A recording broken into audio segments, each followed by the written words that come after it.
Исәнмесез, эфирда шәршәмбе көн яңалыклары, студияда Роза Хабибуллина, алга таба төп темалар турында. 5 яшьлек баланы 3-нче кат тәрәзәсеннән алып бәргән, баланың хәле ничек? Чаллыда эчәк һәм ашказанын бушлай тикшертеп була. 4-нче сырхауханәгә эндоскопия комплексы кайтты. Шәһәр төзелеше советы утырышында Чаллы үзәгенең проектын карадылар. Архитекторлар нәрсә тәкъдим итә, Гүзәл Шихапова ачыклады. Ират 5 яшьлек баланы тәрәзәдән ташлаган. Әлеге хәл 6-сыннан 7 февральгә каршы төндә булам. Кыз бала әбисенә кунакка килә, әбисе бергә тора торган Ират белән алкоголь куллана. Бәхеткә 3-нче кат тәрәзәсеннән егылып төшкәч, бала исән кала. Теманы хәбәрчебез дәвам итә. Бу хәл төнлә була, күршеләр әйтүенчә, әнисе 5 яшьлек кызын кичке 4 тирәсендә әбисенә калдыра. 43 яшьлек хатын кыз бергә торучы Ират белән еш кына алкоголь кулланган. Алар җик ташлыйлар иде, шәүләшеп. Көне-төн эчәләр. Төне-төн сулышалар, акыралар, кычкыралар. Менәсең икән, шакып нитәргә ишек ачмыйлар алар, вапсын бер кайчанда. Тикшерү фаразлавынча 34 яшьлек Ират баланы 3-нче кат тәрәзәсеннән ташлаган. Парга егылып төшкән баланы тәмәке тартырга чыккан күршеләре күреп ала. Алар ашыгыч ярдәм чакырта, баланы хастаханәгә алып китәләр. Аның кулы сынган, әмма гомеренә куркыныч янамый. Ират үзенең гаебен таныган. В настоящее время подозреваемый в совершении данного преступления задержан, допрашивается. В отношении него следствием будет избрано мера пресечения в виде заключения под стражу. Расследование уголовного дела продолжается, устанавливаются все обстоятельства произошедшего. Кечкенә баланы үтерергә ниятләгән өчен Иратны 20 елга кадәр ирегеннән мәхрүм итәргә мөмкиннәр. Гүзәл Шихапова, Илдар Шайдуллин, яңалыклар. Чиста су урынына чүплек. Яңа шәһәрнең 13-нче комплексында урнашкан чишмә шундый хәлдә. Ташландык чишмә тирә-юньдәге матурлыкка бер дә ям өстәме дип зарлана шәһәрдәшләр. Биредә чишмә барлыгын күбесе белми, айруча чүплек барлыкка килгәч, ватык пыяла кисәкләре, тимер томыр, иске җиһазлар нәрсә генә юк. Ужасно, конечно. Вообще глаз, как говорится, колет.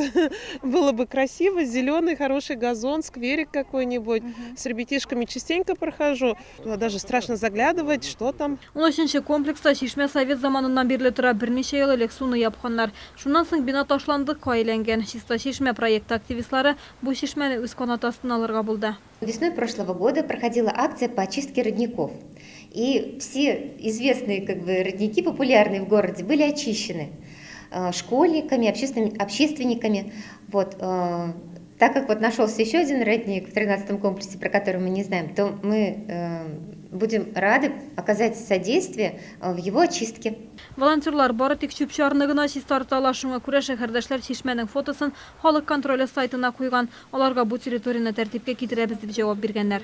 Гүзәл Шихапова, Ксения Антонова, Ленар Султанов, яңалыклар. 4-нче сырхауханәгә эндоскопия комплексы кайтты. Хәзер шәһәрдәшләр эчәк һәм ашказаннарын бушлай тикшертә алачак. Пациент теләге буенча медикаментоз йокы алымы да кулланыла. Бу очракта авырту сизелми. Мондый аппаратта бушлай Россия буенча бары тик Чаллыда гына тикшеренеп була. Аппарат для проведения колоскопии, то есть для исследования толстого кишечника. Эндоскопия комплексы 4-нче сырхауханәдә 1 февральдән бирле эшли. Бер кабинетта эчәкләрне, икенчесендә ашказанын тикшерәләр. Заманча җайланма процедураларны тиз һәм сыйфатлы башкарырга мөмкинлек бирә. На сегодняшний день мы проводим обследование толстого кишечника и желудка под седацией. В дальнейшем планируем проводить и бронхоскопию, и цистоскопию. Также можем брать анализ на хеликобактер пилори и онкопатологию. Яңа җайланма медицина учреждениеләрен модернизациялау программасы кысаларында кайтарылды. Аның бәясе 25 миллион сум тирәсе. Тора-бара комплекс тулыланачак, башка органнарында тикшерү мөмкин булачак. Под седацией, то есть состояние медикаментозного сна, пациенты у нас более подготовленные, более расслабленные, что дает преимущество как и нам, так и пациентам. Ну и прежде всего это улучшает качество осмотра. Эндоскопия комплексында бары тик Чаллыда гына бушлай тикшерү узып була. Кабул итсеннәр өчен алдан язылырга кирәк. Моның өчен пациентлар яшәү урыны буенча терапевттан юллама алырга тиеш. Талоннар саны чикле. Гүзәл Шихапова, Ксения Антонова, Ленар Султанов, яңалыклар.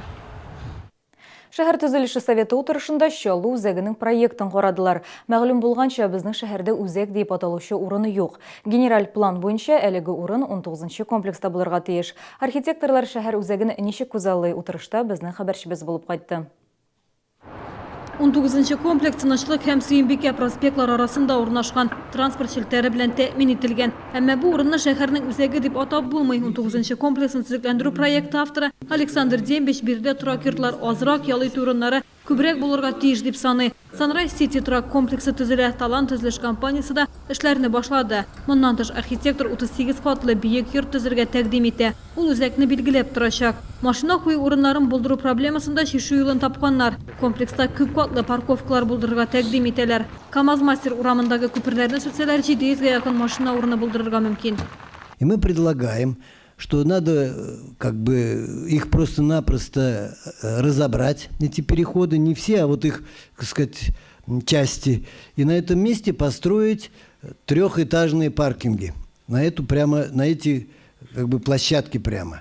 Потому что мы посчитали, что если построим трехэтажные паркинги, этажерки, то каждый из них сможет вместить примерно 240 автомобилей. 19-нчы микрорайонда балалар өчен комплекс 2 театр бинасы төзергә тәкъдим итәләр. Чаллыда мондый объектлар булдыру башка ире шәһәрләр белән көндәшлек итәргә ярдәм итәчәк. Чаллыда да кунакларны, шәһәрдәшләрне җәлеп итүче үзәк барлыкка киләчәк. Әлегә шәһәрдәшләр үзәкнең кайда икәнлеген әйтә алмый. Был Мерида была инде. Думаю, бульвар энтузиастов за счет фонтанов, красоты, кафе. Центра нету, так как такового. Хорошего центра в Челнах нет. Не знаю, где центр города. Проект хупланды, төзелеш башлар өчен җирләрне бүлеп аукционга куясы бар әле. Гүзәл Шихапова, Сергей Вильданов, Ленар Султанов, яңалыклар. Чаллының Сәүдә һәм сәнәгать палатасы вакансиялар порталы булдырды. Работа рядом исемле порталда эш табарга һәм уешмага эшчеләр ялларга мөмкин. Биредә төп игътибар алдынгы үстерелешле территория резидентларына биреләчәк. Берничә көн эшләү дәверендә 500-гә якын кеше теркәлгән, 260 вакансия урнаштырылган. Искәртеп үтик, бүген Чаллыда эшсезлек дәрәҗәсе 0%-ка якынлаша. Чаллыда 18 мартта узачак Россия президентын сайлауларга әзерлек барам. Оештыручыларның төп бурычларыннан берсе сайлау участокларында куркынычсызлыкны тәэмин итү. Полициягә халык дружиналары форпост ярдәм итәчәк. Чаллыда 173 урында куркынычсызлыкны тәэмин итәргә кирәк. Данные объекты будут обследованы нашими кинологами и саперами. Это начинаемо с 17 марта 2018 года. И до начала выборных мероприятий сам акты будут составлены и будут сданы территориальным отделом полиции. Бүгінгі әмнашлар, мен сіздің білен сау болашам, естенемен болығыз.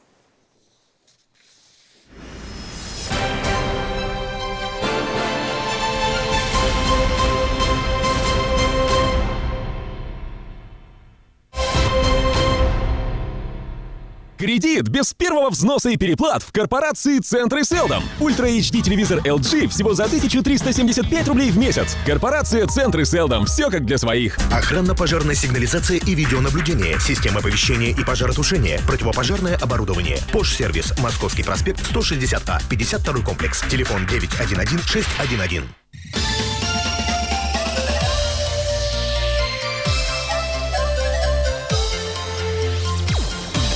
Яңа ешлык, яңа киңлек, яңа биеклек. Күңел радиосы Чаллыда 92.6 FM.